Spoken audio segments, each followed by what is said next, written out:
हे friends, तो आज हम देखेंगे एक्सियोस। तो एक्सियोस क्या है? एक्सियोस एक प्रॉमिस बेस्ड एचटीटीपी क्लाइंट है जो कि नोड.जेएस एनवायरनमेंट और ब्राउजर पे दोनों में ही काम करता है। तो आज हम देखेंगे कैसे हम एक्सियोस को इस्तेमाल करके क्लाइंट से सर्वर पे रिक्वेस्ट भेजेंगे और सर्वर से क्लाइंट पे डेटा को रिसीव करेंगे। तो यहाँ पे जो टॉपिक्स यहाँ पे मैंने लिख रखा है, तो इस सारे टॉपिक्स को मैं यहाँ पे कवर करने वाला हूँ। तो सबसे पहले हम देखेंगे कैसे हम एक्सरसाइज को इंस्टॉल कर सकते हैं। तो अगर आप ब्राउजर पे करने वाले हो तो ब्राउजर के लिए सिंपली आप सीडीएन का इस्तेमाल कर सकते हैं। तो यहाँ पे आप जाइए एनपीएम के एक्सरसाइज के पेज पे, तो यहाँ पे नीचे आ जाए तो यहाँ पे आपको यहाँ पे सीडीएन मिल जाएगा। तो ये सीडीएन आप डायरेक्ट ब्राउजर पे यूज कर सकते हैं। तो मैं इस वीडियो के लिए नोड.जेएस एनवायरनमेंट का यूज करने वाला हूँ। तो उसके लिए हम क्या करेंगे, इस कमेंट को रन करेंगे npm i एक्सरसाइज। ओके, तो उसके लिए क्या करते हैं, यहाँ पे हम सबसे पहले हमने VS कोड पे जाते हैं। तो VS कोड में कुछ चीज़ें मैं बता देता हूँ कि ये जो मैं टेस्ट करने वाला हूँ, यहाँ पे एक सर्वर रन हो रहा है मेरा। यहाँ पे ये भी एक नोड.जेएस एक्सप्रेस सर्वर है, तो इसमें हम रिक्वेस्ट भेजने वाले हैं। तो ये सर्वर जो है यहाँ पे रन हो रहा है, तो इसमें हम एक्सरसाइज की मदद से रिक्वेस्ट भेजने वाले हैं। तो ओके, तो हम जाते हैं सबसे पहले क्या करते हैं, हम एक्सरसाइज को इंस्टॉल कर लेते हैं। उसके लिए क्या करेंगे, हम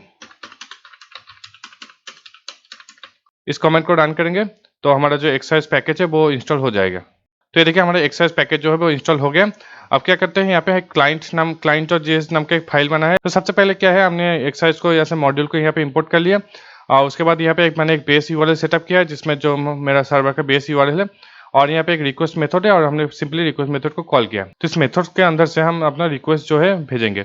तो यहाँ पे देखिए, यहाँ पे मैंने एक एसिंग कीवर्ड का इस्तेमाल किया है क्योंकि ये एक प्रॉमिस है। तो प्रॉमिस के लिए हम एसिंग मेथड का इस्तेमाल करेंगे। तो सबसे पहले क्या कहते हैं, एक्सियोस से रिक्वेस्ट भेजते हैं।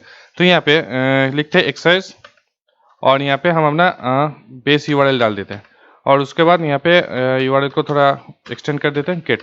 तो इस यूआरएल पे हमारा जो गेट रिक्वेस्ट वो चला जाएगा। तो यहाँ पे गेट रिक्वेस्ट भेजने के बाद यहाँ पे एक रेस्पॉन्स आएगा, तो उस रेस्पॉन्स को हम यहाँ पे स्टोर कर सकते हैं। तो एक प्रॉमिस होने वाला है, तो इसके लिए हम अवेट कीवर्ड का इस्तेमाल करेंगे। और ये हो गया हमारा पहला एक्सरसाइज रिक्वेस्ट। ओके, तो हम इस रेस्पॉन्स को हम क्या करेंगे, कंसोल पे देखेंगे। अब सिंपली हम अपना client.js फाइल को रन कर देंगे। तो ये देखिए हमारा जो रिक्वेस्ट कंप्लीट हो गया, यहाँ पे एक रेस्पॉन्स आ गया। तो हम यहाँ पे चले जाते हैं, ये देखिए। तो सबसे पहले क्या है, रेस्पॉन्स का स्टेटस कोड जो है वो 20 है और यहाँ पे स्टेटस टेक्स्ट ओके है, और बाकी जो भी हेडर्स है, ये जो सब है हेडर्स है, इस हेडर्स को आप देख सकते हैं यहाँ पे। तो हमें अभी जो चाहिए वो यहाँ पे सबसे नीचे आएगा, ये डेटा। तो ये डेटा जो है वो सर्वर से डायरेक्ट यहाँ पे जेसन फॉर्मेट पे आया है, तो हम इसको डायरेक्ट एक्सेस करेंगे। यहाँ पे सिंपली हम यहाँ पे डेटा लिख देंगे, डॉट डेटा लिख देंगे। तो अब इसको फिर से रन करेंगे, तो देखिए सिर्फ डेटा आ गया यहाँ पे। तो डेटा पे क्या है, एक मैसेज आया है, तो इसमें लिखा है you made a successful gate request.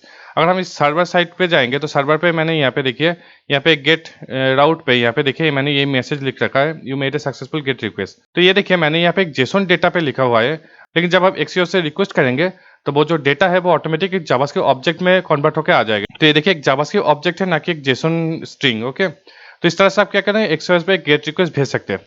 तो गेट रिक्वेस्ट भेजने का एक और तरीका है, यहाँ पे इसको कमेंट आउट करते हैं। अवेट लिखे एक्सरसाइज डॉट गेट का इस्तेमाल कर सकते हैं। ये सेम काम करता है जैसे कि ये पहले वाला करता है, एक ही काम करता है, लेकिन हम ये जो है डिफरेंट मेथड है, ये एक स्पेसिफिक गेट रिक्वेस्ट के लिए बना है। तो इस मेथड से आप गेट पोस्ट दोनों ही रिक्वेस्ट भेज सकते हैं, लेकिन ये वाला स्पेसिफिक गेट रिक्वेस्ट के लिए बना है। तो यहाँ पे आप फिर से इसको रन करेंगे, ये फिर से सेम रिस्पॉन्स आएगा यहाँ पे।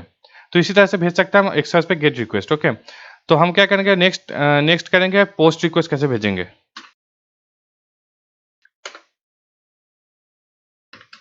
तो पोस्ट रिक्वेस्ट भेजने के लिए हम फिर से रिस्पॉन्स वेरिएबल का इस्तेमाल करेंगे और यहाँ पे लिखेंगे एक्सरसाइज डॉट पोस्ट मेथड का इस्तेमाल करेंगे। तो पोस्ट के अंदर सबसे पहले ऑब्वियसली हमारा यूआरएल होगा, तो यहाँ पे दे देते बेस यूआरएल प्लस हमारा राउट जो है पोस्ट। ओके, इसके बाद डालना पड़ेगा हमारा डेटा, जो डेटा हम सर्वर को भेजने वाले हैं। तो उसके लिए क्या करेंगे, हम सिंपली जावास्क्रिप्ट ऑब्जेक्ट का इस्तेमाल करेंगे, जैसे कि नेम दे देते हैं कुणाल। ओके, इस डेटा को हम क्या करेंगे, सर्वर पे भेजने वाले हैं। तो सर्वर का राउट क्या है, स्लैश पोस्ट, मतलब ये बेस यूआरएल स्लैश पोस्ट। अब इसको हम फिर से रन करते हैं, ये देखिए सर्वर पे डेटा जो है चला गया। यहाँ पे देखा रहा है you made a successful post request, और यहाँ पे मैंने जो डेटा भेजा था वो डेटा यहाँ पे शो कर रहा है। तो ये प्रोग्राम भी मैंने सर्वर पे सेटअप किया हुआ है। यहाँ पे देखिए, यहाँ पे डेटा पे रिक्वेस्ट बॉडी आएगा और मैसेज पे मैसेज आएगा। ओके, तो ये चीज़ पे मैंने सर्वर पे सेटअप किया है। तो यहाँ पे देखिए डेटा जो है आ गया। अब इस डेटा पे कुछ भी भेज सकते हैं, जैसे कि यहाँ पे कुछ भी भेज सकते हैं यहाँ पे। एज अगर भेज देते हैं ऐसे और फिर से रन करेंगे, ये देखिए हमारा एज भी चला गया।